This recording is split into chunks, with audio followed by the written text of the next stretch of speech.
¿Estás listo para una gran aventura?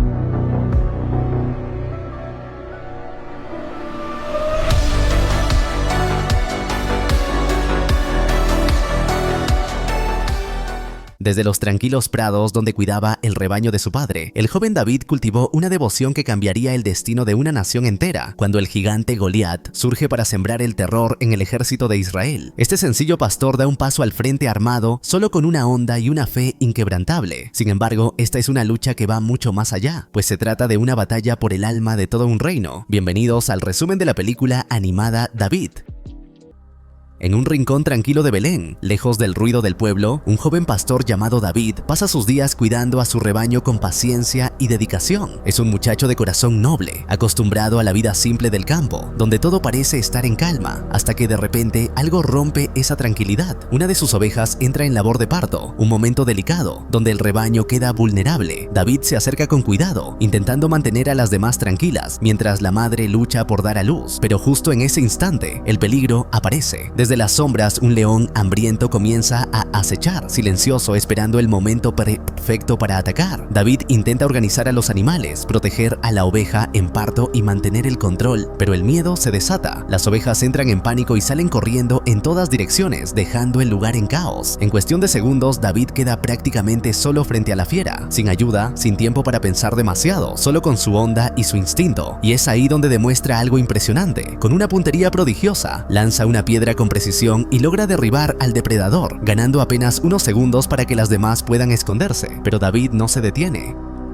En un acto de valentía extrema se interpone directamente entre las garras del león y la oveja que sigue dando a luz. El enfrentamiento es brutal. David lucha con todo lo que tiene, hasta que finalmente cae inconsciente, golpeado por la fuerza del ataque. Mientras tanto, en el pueblo ocurre algo igual de importante. El profeta Samuel llega a la casa de Isaí con un mensaje divino. El futuro soberano de Israel está entre sus hijos. Isaí presenta uno por uno a sus hermanos, incluyendo al imponente Eliab, que parece tener todo lo necesario para ser elegido, pero Samuel observa con atención y comprende que ninguno de ellos posee el espíritu que busca. Algo no encaja. El elegido todavía no está frente a él. De vuelta en el campo, David despierta lentamente, aturdido, con el corazón acelerado y el temor de haber fallado. Piensa que todo terminó mal, pero entonces mira a su alrededor y siente un alivio inmenso. La oveja y su cría están a salvo. El león, en su caída, ha terminado desplomándose por un acantilado, quedando atrapado y derrotado. David, aún débil, respira con dificultad, pero sabe que, a pesar del peligro, logró proteger a los suyos. Cuando está por irse, escucha el quejido del león. En un gesto que define su inmensa bondad, ayuda al león a liberarse de unas rocas antes de reunir a su rebaño. Las ovejas asustadas no quieren salir de la cueva, pero con una canción David les devuelve el ánimo para volver a casa. Al llegar a Belén, David se encuentra con la inesperada visita del profeta, quien al verlo reconoce de inmediato al elegido. A pesar de la revelación, la humildad de David lo hace dudar, ya que teme que aceptar ese destino sea una traición al actual rey, Saúl. De inmediato, Eliab se levanta contra la decisión, argumentando que definitivamente es traición y que él debería ser elegido por su fidelidad al rey, a su padre y al pueblo. No obstante, Samuel le explica la cruda realidad. El reino está bajo la amenaza de los filisteos y los traicioneros amalecitas, mientras que Saúl, cegado por la ambición y el poder, ha perdido el rumbo. David, todavía confundido por todo lo que acaba de vivir, le asegura a Samuel que él no quiere ser rey, no se ve a sí mismo en un trono, ni buscando poder, ni mandando sobre nadie. Pero Samuel lo mira con calma y le explica algo clave. Justamente eso es lo más importante. El pueblo no necesita a un guerrero ambicioso ni a alguien que solo quiera gloria. Necesitan a un pastor, alguien que sepa guiar, proteger y mantener la luz incluso en la oscuridad, alguien humilde pero con un corazón firme, y por eso Samuel lo unge en silencio, marcando su destino sin que el mundo lo sepa todavía. Tras ese momento, la hermana de David, Zeruya, no puede evitar preguntar lo que todos temen: si su hermano ha sido elegido, ¿significa que algún día deberá pelear contra el rey? Samuel responde con seriedad, les dice que por ahora todo debe mantenerse en secreto, nadie puede saberlo, ni el pueblo, ni la corte, ni mucho menos Saúl, pero el tiempo no les da respiro. En ese mismo momento, soldados del rey llegan buscándolo desesperadamente. Preguntan por David con urgencia, como si fuera algo vital. Sus padres se muestran reacios, preocupados, sin entender por qué el palacio requeriría a un simple pastor. Pero David, aunque con dudas, decide entregarse. Comienza entonces un largo viaje lejos de su hogar, hacia un mundo completamente distinto al campo. Cuando finalmente llega, David es llevado ante la esposa de Saúl, quien lo observa con curiosidad y le pregunta por su instrumento musical. David es conocido por tocar con habilidad, y pronto queda claro por por qué lo han llamado. Después de un baño y de prepararse, debe esperar su turno para presentarse. La tensión se siente en el aire, no buscan un soldado, buscan un músico. Al parecer, el rey Saúl está siendo atormentado por un espíritu inquieto y necesitan a alguien capaz de calmarlo con música, alguien que traiga paz en medio de su tormento. Mientras tanto, en el palacio, el príncipe Jonatán interviene con firmeza, detiene a los consejeros del rey y les explica que este no es el mejor momento para hablar de asuntos del estado. La situación es delicada y todos lo saben. Algo oscuro está creciendo en el interior del monarca y David está a punto de entrar justo en el centro de todo. Todos los músicos asustados le ceden su puesto al niño, lo cual lo coloca en el siguiente en presentarse. Al no tener un instrumento, David sale corriendo de ahí a buscar uno y regresa ante el rey demostrando su valor. Con su música, David logra lo que nadie más pudo, traer paz al corazón de Saúl, quien en un momento de lucidez le confiesa al joven que él tampoco deseó nunca cargar con el peso de la corona. David mantiene en secreto su destino, observando con cautela cómo la paranoia consume al rey Saúl. El monarca sospecha que el profeta ya busca a un sucesor y está decidido a eliminar cualquier amenaza a su trono, sin imaginar siquiera que el joven músico que calma sus nervios en realidad es el elegido.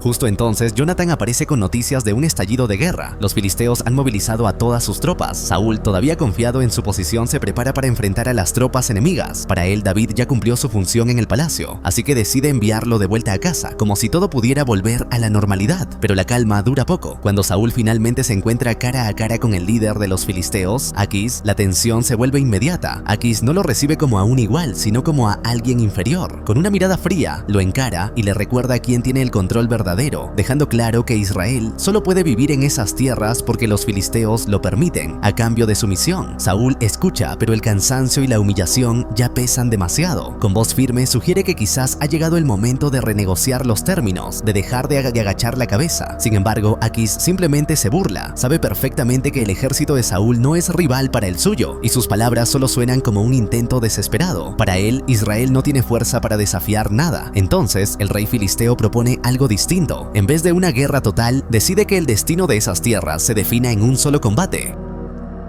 Un duelo entre los mejores guerreros, y ahí es cuando presenta a su campeón, Goliat. Lo que parece un gigante escoltado por un escudero se revela como algo mucho peor, una bestia humana, un coloso invicto, enorme, imponente, alguien que parece imposible de derrotar. Su sola presencia es suficiente para que el ejército de Israel tiemble de miedo. El desafío queda lanzado, pero nadie se atreve a responder. Los israelitas miran desesperados, buscando a alguien con el valor suficiente para aceptar el reto, pero lo único que encuentran es silencio y terror. En medio de todo ese caos, David llega al campamento desde Belén, cargando suministros. No viene como soldado, solo como un joven que trae provisiones, sin imaginar la escena que está a punto de presenciar. Cuando su madre lo ve de regreso, lo recibe con un alivio inmediato. Su mente se llena de preguntas: si está a salvo, si el rey descubrió el secreto de su unción, si la familia corre peligro. David intenta tranquilizarla, restándole importancia al encuentro, asegurando que no pasó nada grave. Pero al notar tanto movimiento en su hogar, tanta preocupación y actividad, pregunta qué está ocurriendo. Su padre entonces le responde con sencillez, pero con un peso enorme: el pueblo está entregando suministros, porque la guerra ya está encima.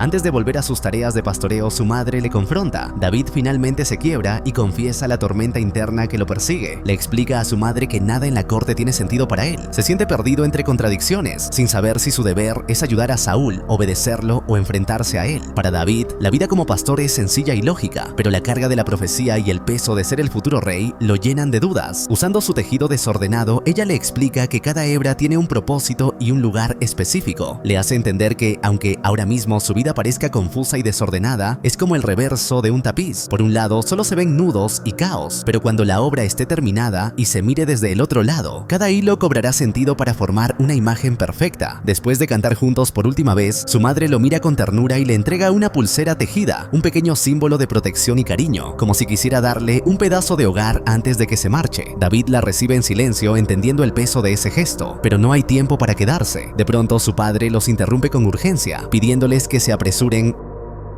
El ejército los necesita y la situación es cada vez más grave. Sin decir mucho más, David toma los suministros y se pone en camino. Cuando llega al campamento, lo que encuentra no es valor ni firmeza, sino pánico. Los soldados están tensos, asustados, murmurando entre ellos. El miedo se siente en el aire. Nadie habla de victoria, todos hablan del gigante. David observa esa desesperación y no puede entender cómo un ejército entero está paralizado. Entonces intenta levantarles el ánimo. Les recuerda que no están solos, que cuentan con el respaldo divino, que cualquier hombre con fe podría vencer. Pero en vez de inspirarlos, sus palabras suenan para muchos como una provocación y casi como un desafío irónico, como si quisieran callarlo de una vez. Lo señalan a él. Si tanta fe tiene, que sea él quien enfrente al gigante. Mientras tanto, Saúl discute con su consejero a quién enviar. La tensión es enorme porque nadie quiere dar ese paso. Incluso Jonatán, su propio hijo, se ofrece para la tarea, dispuesto a luchar. Pero Saúl se niega rotundamente. No está dispuesto a perderlo. Es entonces cuando David se presenta ante el rey en el campamento. Saúl lo reconoce de inmediato. Para él, David es solo el joven músico que solía calmar su espíritu en momentos difíciles.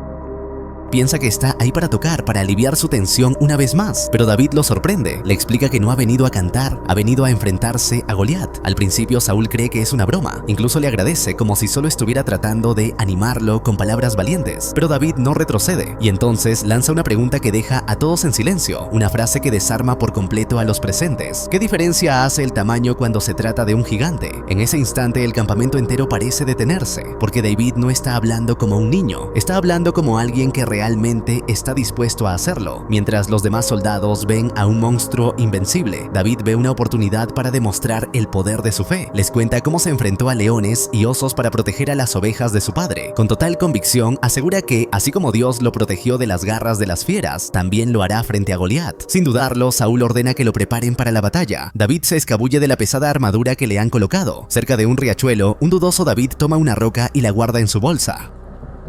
De pronto, una mariposa lo guía hacia una más grande y con seguridad David la agarra y camina hacia el frente del campo de batalla. Al verlo frente a él, Goliat estalla en carcajadas, como si fuera un chiste. Se siente insultado de que le hayan enviado a un muchacho que parece más un mensajero perdido que un verdadero guerrero. Tanto él como sus hombres no pueden creer lo que están viendo y entre burlas le preguntan a David si de verdad está seguro de seguir con esa locura. Se mofan de que ni siquiera lleva un arma real, insinuando que es porque no tiene la fuerza suficiente para cargar una espada como un hombre. Pero David no retrocede ni un paso. Con una fe firme proclama que mientras el gigante confía en su espada y en su lanza, él avanza en el nombre del Dios del cielo y de la tierra. Declara que esa batalla no le pertenece a él, sino a su Dios, y que será el mismo Dios quien entregará al gigante en sus manos. Lejos de intimidarse, Goliat se siente incluso fascinado por la audacia del joven. Entre risas, exclama que pensaba que Saúl había mandado a un niño a hacer el trabajo de un hombre, cuando en realidad lo estaba preparando para luchar contra un Dios.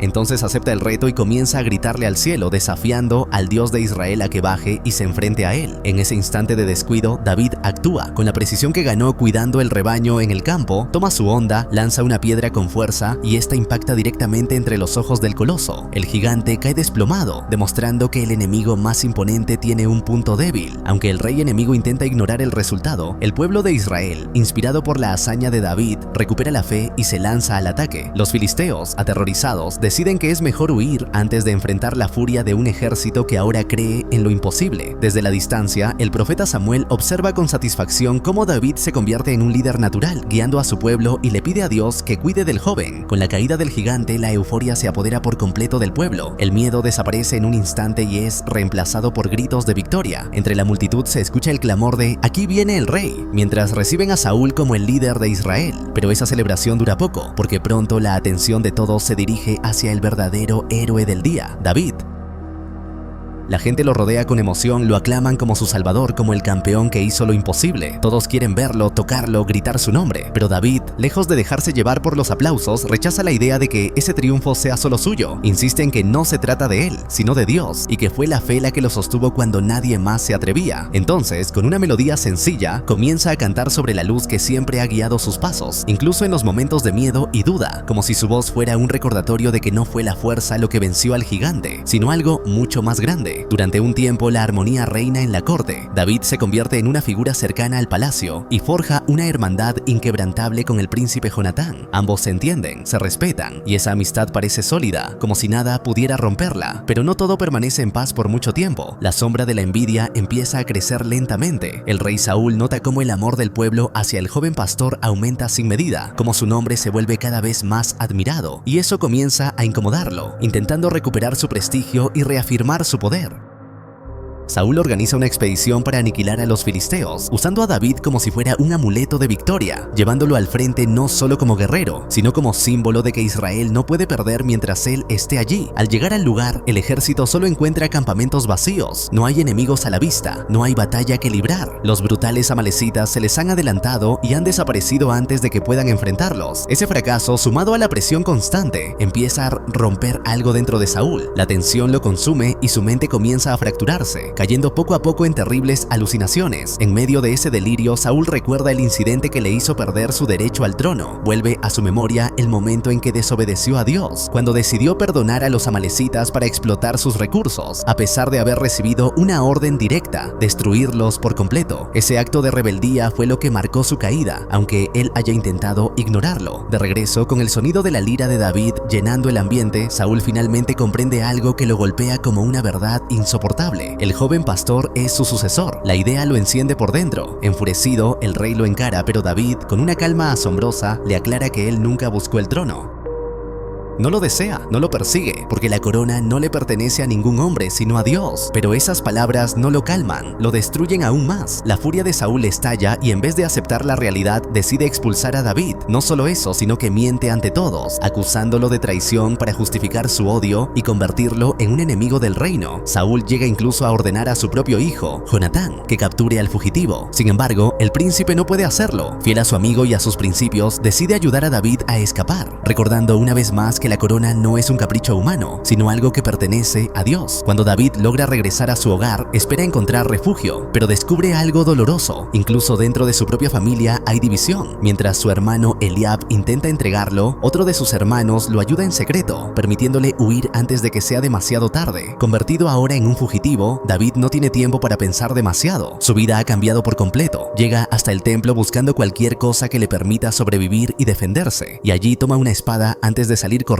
hacia el desierto, lejos del alcance de Saúl. El camino es duro. David vaga agotado, solo, con el peso de la persecución sobre sus hombros.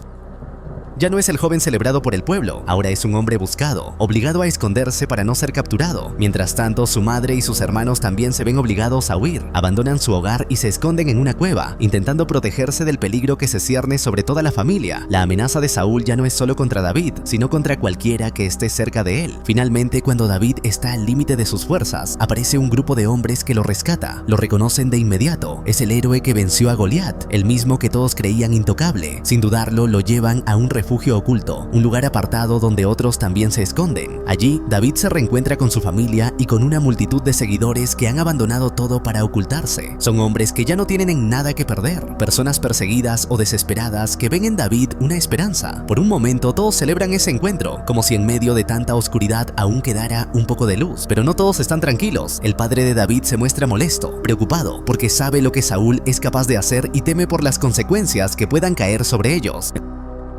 Entonces, en un instante decisivo, revela la verdad que habían guardado. David es el verdadero elegido. Al escuchar esto, el grupo queda en silencio, comprendiendo el peso de lo que significa. Y aún así, lejos de apartarse, todos deciden seguirlo, aceptando que su destino ahora está unido al de David. Buscando descanso de sus visiones en una cueva, Saúl entra sin saberlo en el escondite de los rebeldes. Aunque David tiene la oportunidad perfecta para terminar con la tiranía del rey, decide perdonarle la vida. Al salir de la cueva, David confronta a Saúl y le demuestra que, a pesar de tenerlo a su merced, no busca su muerte ni su puesto. Conmovido momentáneamente, Saúl pide perdón y retira sus tropas, mientras que incluso el escéptico Eliab decide finalmente unirse a la causa de su hermano. Sin embargo, David sabe que la tregua es frágil y que la obsesión del rey volverá, por lo que comienza a planear un nuevo destino donde su pueblo pueda vivir en libertad, lejos del alcance de la corona. Sin más opciones, David toma una decisión peligrosa. El joven guía a su gente hacia las antiguas instalaciones de los filisteos, un lugar que el rey Saúl evita a toda costa debido a sus perturbadoras alucinaciones. Pronto los filisteos notan esta división. Al ver que el reino ya no cuenta con la protección de su campeón, deciden que es el momento perfecto para lanzar un ataque definitivo contra el castillo de Saúl. Ante la inminente invasión, David planea una estrategia ingeniosa: disfrazar a sus hombres como soldados enemigos para infiltrarse y terminar el conflicto desde dentro. Una vez infiltrados, escuchan que Aquis quiere realizar otro duelo contra Saúl. Justo entonces, Jonathan aparece y le responde que su padre se cansó de sus palabras vacías. Aquis lanzan un desafío final: ¿dónde está el Dios de Israel ahora? Jonathan le asegura que Dios está ahí mismo y que, irónicamente, los filisteos solo están cumpliendo la voluntad divina. Sin más, explica que si Israel gana, será por la mano de Dios, pero si ellos caen, la victoria filistea solo servirá para acelerar el ascenso de David al trono. En cualquier escenario, los filisteos ya han perdido. Jonathan regresa con sus tropas y junto a su padre se preparan para una resistencia desesperada. Sin embargo, los planes cambian cuando ven una columna de humo aparece en el horizonte. Es la dirección donde David dejó a su familia. Los brutales amalecitas han aprovechado la distracción para atacar al pueblo de David, mientras los filisteos superan en número al ejército del rey. Los seguidores de David, desesperados por salvar a los suyos, abandonan el plan original. En ese momento, David presencia impotente cómo el reinado de Saúl se desmorona y el príncipe Jonatán cae en combate, siendo arrastrado por sus hombres para salvar su propia vida. Al regresar al campamento, David se encuentra con un escenario desolador. No hay celebración, no hay alivio, solo silencio y destrucción. Las familias han sido secuestradas, el lugar está vacío y el pueblo está roto por el dolor. La desesperación se transforma rápidamente en furia y todos descargan su rabia contra David, culpándolo por haberlos llevado a la batalla y haber descuidado su hogar. David queda solo, cargando con el peso del fracaso y la sensación de haber fallado a los suyos. En medio de esa oscuridad, recuerda las palabras de su madre y del profeta Samuel. Su pueblo no necesita a un guerrero ambicioso, sino a un pastor que sepa guiarlos y no los abandone cuando todo parece perdido. Con el corazón pesado pero recuperando el valor, David toma una decisión. No esperará órdenes ni apoyo. Decide ir solo tras los amalecitas. Cuando finalmente logra localizar al enemigo, encuentra a su gente prisionera, agotada y sin esperanza. Todo parece perdido. David es capturado y queda a merced del verdugo, completamente indefenso, pero incluso en ese momento no se quiebra. David no deja de cantar, elevando una melodía que atraviesa el miedo y enciende una chispa de valentía en los corazones de los cautivos. Esa vibración de fe se convierte en una guía. Eliab y el resto de sus hombres, que finalmente decidieron seguirlo, logran localizar el lugar y lanzan un rescate heroico. Se desata entonces una batalla feroz. La oscuridad de los amalecitas es enfrentada con toda la fuerza de quienes luchan por recuperar a los suyos, y al final el enemigo es derrotado, el pueblo es liberado, y David demuestra una vez más que no es solo un guerrero, es el pastor que no abandona a los suyos en la oscuridad.